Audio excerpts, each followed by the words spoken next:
Hello student, मैं हूं सलीम अहमद और मैं एक बार फिर आपके लिए लेकर आया हूं हिंदी व्याकरण। और आज का हमारा टॉपिक है समास।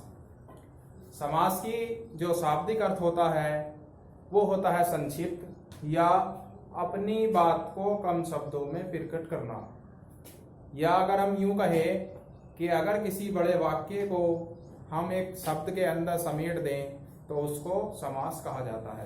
और समास की परिभाषा है कि जब दो या दो से अधिक शब्दों के मेल से बनी निर्माण प्रक्रिया समास कहलाती है। आगे देखते हैं। और इस विधि से बने शब्दों को समस्त पद कहा जाता है। उदाहरण के तौर पर हमने लिखा गंगा का जल। गंगा का जल यानी गंगा जल। अब गंगा का जल इसमें क्या है और गंगा जल क्या है, तो हमने यहाँ पर गंगा जल लिखा तो ये समस्त पद है इसमें। और समस्त पद को जब हम अलग करते हैं तो वो अलग करने की प्रक्रिया समास विग्रह कहलाती है। अगला उदाहरण है हमारा 10 हैं जिसके आनन या 10 हैं जिसके सिर।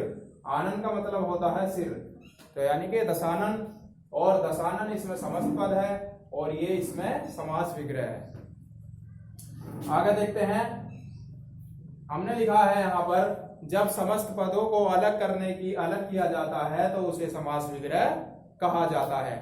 उदाहरण के तौर पर कहीं पर हमने लिखा हुआ देखा है गंगा जल, या इसके अलावा और कुछ मैंने बता, या इसके अलावा जैसे हमने लिखा ज्ञान प्राप्त।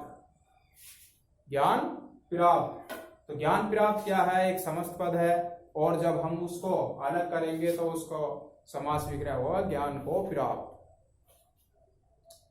आगे देखते हैं समास के भेद यानी कि समास के प्रकार, काइंड ऑफ समास। समास के 6 भेद होते हैं। नंबर 1 अव्ययी भाव समास, नंबर 2 तत्पुरुष समास, नंबर 3 कर्मधारय समास, नंबर 4 द्विगु समास, नंबर 5 द्विबिंदु समास और नंबर 6 कर्मधारय समास।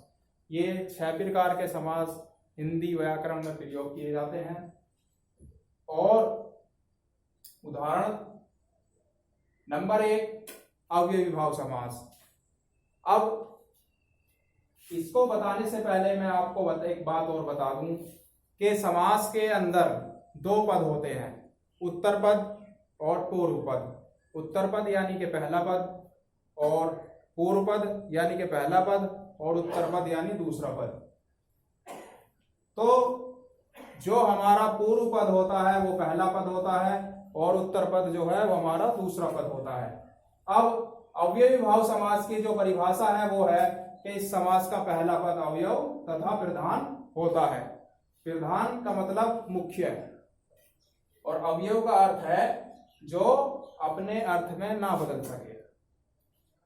अब हम इसका उदाहरण देखते हैं। यथाशक्ति, ये एक समस्त पद है और जब हमने इसका समास विग्रह किया तो वो होता है शक्ति के अनुसार। तो यहां पर यथाशक्ति यानी कि इसमें पहला पद क्या है, प्रधान है और अवयव है। दूसरा प्रतिदिन यानी कि हर दिन, और बेरोजगार यानी रोजगार के बिना। तो यहां पर बे, प्रति और यथा, इसमें ये तीनों पद इसके पूर्व पद और प्रधान तथा अवयव है। आगे देखते हैं।